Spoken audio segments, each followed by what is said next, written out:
Hi friends, welcome to మన channel. Friends, ఈరోజు వీడియోలో బ్యాంక్ ఇంట్రెస్ట్ రేట్ క్యాల్కులేషన్ గురించి తెలుసుకుందాము. సో ఫ్రెండ్స్, వీడియోని ఎక్కడ స్కిప్ చేయకుండా చూడండి. అండ్ అలాగే మీకు ఏమైనా డౌట్స్ ఉన్నట్లయితే కామెంట్ సెక్షన్లో కామెంట్ చేయండి.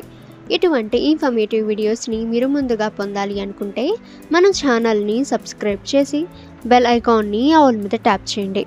ఇక ఫ్రెండ్స్, ఈ బ్యాంక్ ఇంట్రెస్ట్ రేట్ని ఎలా క్యాల్కులేట్ చేయాలో ఇప్పుడు మనం చూద్దాము. సో ఫ్రెండ్స్, ఈఎంఐలలో వడ్డీ రేటు మరియు తిరిగి చెల్లించవలసిన మొత్తంని నిర్ణయించడంలో మీకు సహాయపడే ఒక ఫార్ములా అయితే ఉంది. ఇక ఫ్రెండ్స్, ఇప్పుడు ఫార్ములా అనేది చూసినట్లయితే principal amount into interest rate into time పీరియడ్ని మీరు 100తో విభజించండి, లేదా P into R into T by 100. So T divided by 100. So ఇక్కడ మనం P ఏంటంటే principal amount, R is equal to so మీ annual interest rate, T is equal to time period. For example, మీరు 5 సంవత్సరాల పాటు 8% పర్ యానం వద్ద 10,000 rupees పెట్టుబడి పెడితే మీరు వడ్డీని ఇలా లెక్కించవచ్చు.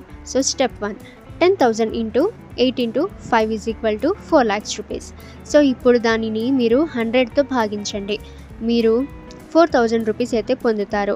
కాబట్టి మీరు 5 సంవత్సరాల పాటు సంపాదించే వడ్డీ 4,000 రూపాయలు. కాబట్టి 8% పర్ యానం సాధారణ వడ్డీతో ఫిక్స్డ్ డిపాజిట్లో 10,000 రూపీస్ పెట్టుబడి పెడితే మీరు 5 సంవత్సరాల ముగింపులో 14,000 రూపాయలు తిరిగి పొందుతారు. సో ఫ్రెండ్స్, ఈ విధంగా మీరు ఈజీగా బ్యాంక్ ఇంట్రెస్ట్ రేట్ అయితే మీరు తెలుసుకోవచ్చు. ఈ ఇన్ఫర్మేషన్ మీకు యూజ్ అయితే వీడియోని లైక్ చేయండి. అలాగే మీకు ఏమైనా డౌట్స్ ఉన్నట్లయితే కామెంట్ సెక్షన్లో కామెంట్ చేయండి. ఇక ఫ్రెండ్స్, ఈ వీడియో చేయడానికి మేము చాలా ఎఫర్ట్స్ అయితే పెట్టాము. సో ఫ్రెండ్స్, మా ఎఫర్ట్స్కి ఒక లైక్ ఇచ్చి ఈ వీడియోని మీ ఫ్రెండ్స్ అండ్ ఫ్యామిలీకి షేర్ చేయండి.